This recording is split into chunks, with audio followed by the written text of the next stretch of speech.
Pag-usapan naman po natin ang target na dami ng biik na iniaanak at winawalay ng bawat inahin. Silipin po natin ulit ang 2018 swine production performances in the Philippines para sa mga parameters na total piglets born alive per liter, pre-weaning mortality, and litter size at weaning.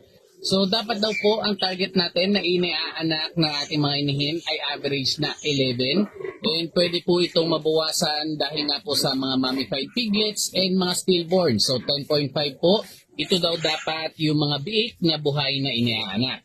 And sa 10.5 po na ito, meron tayong allowance na 6% para sa mortality para pag sila po ay winalay, ang total na number po ng piglets na winawalay natin ay nasa 9.87. So ngayon po, ikumpara naman natin ang performance ng Kingpen Farm dito sa ating mga target.